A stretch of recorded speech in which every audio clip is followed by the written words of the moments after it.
Hi, my name is Cameron Carlson with AnimeLocation.tv. I'm here at Colossalcon 2016 with Mr. Ben Diskin. How you doing? Pretty good. How are you? I'm all right. So how did you get started in the world of voice acting? I was started in voice acting by my parents. They put me in the industry when I was maybe technically I wasn't born yet. They got me representation. And when I was like 6, my agent said, "Hey, you want to try out for this? It's a commercial." And I was like, "Okay." And I didn't know how to read. So he just said, "Say these words." I said them. I was like, "This is fun." And it wound up very slowly building into a natural career for me. And that's how I got started in this. We've never had someone say, "I was already starting this before I was born," so that's new. Technically, my mom was still pregnant with me, and her agent was just like, "We'll take your kid. When he comes out, we'll take him." So I was like, "Okay." Alrighty. So you happened to work on the Hey Arnold back in the day. What was it like working on that project, knowing that it had such a large impact on so many people? Like, I grew up watching it. A lot of the fans here at the show grew up watching it. I mean, probably some of your fellow voice actors grew up watching it. So what was it like being on that show? It was surreal because I got to work with like other kids my own age, and they just basically piled us all into the room, and it was like hanging with your friends, but the job. It was just really neat. They had to put up these giant walls to separate us all because we kept having conversations, and so then we'd all were like, anyway, so yeah. And it was just really fun. It was a sweet job. I got to work with like Dan Castellaneta, the voice of Homer Simpson, and like some other really talented people and just other kids. It was really cool. And it's a show that I think continues to persist to this day. We're getting the new movie soon, and it's because it's just a really quality. It's just a quality show, you know. There was just a lot. The writing was tight. The performances from both the kids and adults were really good across the board, and it felt like we were watching a show about your friends. That's what, yeah. Nice. Now, you've been able to go and work on the smash hit of the relaunch of Sailor Moon. What was it like working on that? I mean, our producer over here is a huge fan, along with his wife, of Sailor Moon, and I grew up watching it. So what was it like being able to go back and do Crystal and the redubbing of the old? How was that? What's cool about this one is that it's uncut. So like the original thing that we got back in the 90s, it was like super censored. There were whole episodes missing. Right. So like for me, it was like getting to go back and do all the stuff that we didn't get to see, and just to take on like the role of a character, any character really, in an anime that was my first anime ever. So like I was like, oh my gosh, I get to be in this thing that first made me like aware that there's animation from another country. And the show's been going really well. We're really trying to stick closely to the original translation, so we don't have, Melvin, now he's Umino. We don't have, Serena, now she's, help me. What? Usagi. There it is. It's like Usagi Yojimbo. It's like easy to, anyway, it's Bunny. Boing, boing, boing. It's really great, and the show's been going really well, so I'm happy with it. Yeah, because I remember the one famous episode that got cut from the original series is when she gets eaten alive by the piranha plant. Because actually, that was funny, is because the director at the time of the original Sailor Moon is the guy who originally Fred Ladd, who originally directed Astro Boy when it first aired back in the 60s. Oh, wow. And Fred is actually from Toledo, Ohio. Oh, cool. Yeah, he got his degree in communications, television, and radio from OSU, and then moved to New York, worked on Pinocchio in Space. And then while he was working on Pinocchio in Space, Dr. Tezuka came over and he convinced them that all they had to do was just put it in English and they were done. Dang. Yeah. Well, that's awesome. Yeah, wow. And Fred's still alive and working. Really? Well, what's he working on? Do you know? Just random bits and pieces here or there. Well, that's sweet. Yeah. Legends never die. They don't even fade away sometimes. He was trying to work on something from Tezuka before unfortunately Tezuka passed away.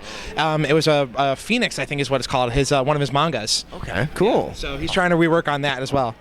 So if you ever get a chance to work for NBC at one point, you might run into Fred. Okay. So you also got to work on another crazy adventure called JoJo's Bizarre Adventures. Yes. What's it like working on that show? Because I've seen about 5 episodes and go, Jesus, this thing is nuts. So what's it like working on it? I watched like the first part 1, and I was like, I don't get it. It's a vampire show. And then it like explodes from like there and just becomes the most bizarre, crazy thing that I've ever seen. And it's like I love it. There's no ceiling on that show where like, okay, that was a little over the top. Can you maybe pull it back?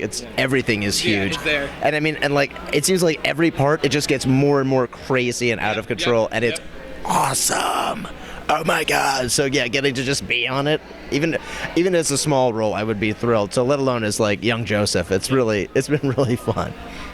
The other show reminds me of Ninja, that one, the crazy ninja one where the ninja slaughters other ninjas. Yeah, that's a really fun one too. So hopefully, I think it comes from the same crazy mind as JoJo's. So you also happen to work on SpiderMan, being his friend/enemy, Venom. How is that being pulled of that dual personality and conflict of character? Because in the original comic books, villain starts off as Eddie Brock being a villain, and then slowly over time, because of Carnage, he morphs into a friend of Spider-Man and helps him take down Carnage. So how do you work around that, knowing that 20 years of enemy and then 20 years of friend? So like, how do you work on that with being Eddie Brock and Venom? For this show, because this was like basically a retelling. Okay. So this is like young Eddie Brock. So in this case, it's part of the. It's like part Ultimate Eddie Brock and part like Amazing Eddie Brock. The original, yeah. Excuse me. So they said in this iteration, this universe, he and Peter Parker are friends. Their parents both died in the same plane crash together. So it's this thing of like, we're kind of like brothers in this sense. And then you see him slowly, all these little details are there where it's like something's not right with Eddie. Something's a little off. And then you start seeing more and more of him. You go, oh, he's been harboring all kinds of resentment towards Peter over the years. Like, oh, you had your Aunt May and Uncle Ben to protect you. I had nobody. Yeah. I was alone. And it's like, oh, God. And it starts creeping in. You're like, whoa. And then suddenly the dual personality makes total sense in that world. So that was actually, the writing was there for me. That helped me out a lot. Alrighty. I like how you got into character. That was great. So going back to the 90s, you were in Codename Kids Next Door. What was it like working with the veterans like Carice Summers and all those fun? I mean, number 5. I mean, how can you not like number 5? Like, come on. Like, how was it like working on that show, being the leader as number 1? Like, how was it? It was really, that show was so cool because it was everybody that I grew up listening to would just come on like, I'm just here to do a bit role, and like, oh, hi, Frank Welker, voice of every animal in all the Disney movies and my childhood. Hello, Jeff Bennett. It's Johnny Bravo. Okay. And it was just like, well, this is the coolest thing ever. And yeah, like, Cree's great, Dee's great, Lauren was great. Everybody was just so solid on that show, and it was just a blast. For me, that was like such a treat. Every episode was just like, oh, hi, it's Brain from Pinky and the Brain. Oh, and there's Pinky. Oh, okay. All right, we're just gonna hang out today. That's just awesome. Yeah, because I grew up watching the show myself, and I always had a good time watching all 5 kids. So it was a lot of fun, especially the Brawl episode. That was completely hilarious, especially because that was Cree's sister too, so that made it even funnier.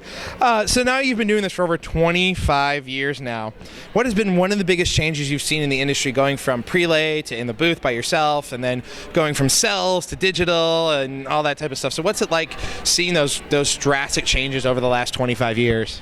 Well, I would say probably the biggest change in the industry today has got to be the fact that it's become so much more accessible. I mean, like, now you have people who go out and buy a USB microphone, costs them maybe $100, and it's good enough that they can have good enough sound that they can make their own cartoons online. So you see like all these people coming from like places that you wouldn't normally expect voice actors to come from, saying like, yeah, that's what I want to do for a living. I want to be out there, and so you know what? I'm going to try it out here at home. I'm going to do web cartoons. I'm going to do online commercials for this or that, like little non-union stuff on voice banks things, and they can. Right. And so that's how they suddenly start getting all this experience, and they come out here and people go, where did this guy come from? He's amazing. And it's like, no, he busted his butt working at home. And so it's really, I think the technology is what's changing so much, just the way the industry is run. Actually, that's Amber and Damon are actually online voice actors to start with, and now they're moving into the industry, and they're here as guests this year. Exactly, yeah. They've come a long way, and they're here. That's how it works, and it's really kind of cool to see that instead of just people stumbling into it, it's people going, I want to be a voice actor, and pursuing it and actually being able to. Alrighty, and now, are there any upcoming projects you want to talk about at this time? We always know about those pesky NDAs, so is there anything you want to talk about at this time? There's a lot of things I want to talk about. But I can't because, I mean, like, I'm gonna be on an episode of Bunnicula. I think I can mention that. It's always like, I'm like, no. There's a cool video game coming out. It's very Japan-centric, so it's something that people here watching this would actually care about. And I can't talk about it, and I'm sorry. I'm in Fire Emblem Fates. That's out. I can mention that. Yay! So go get that. Go get the Fire Emblem Fates. It's good. I need to go play more Fire Emblem. I've only played Path of Radiance, and that was on my GameCube, and that's all I've played of Fire Emblem. It's gotten a lot better. Yeah, it's gotten good. But I still like my Ike. Oh yeah, he's cool. He's my Smash main, so I get you. So is there any way to keep up with you online via Twitter, Facebook, anything like that? And a final message for all your wonderful fans. Sure. You can follow me on Twitter. It's at Benjamin Diskin, not Ben Diskin. That's somebody else. At Ben Diskin on Instagram, which I never use, so don't waste your time.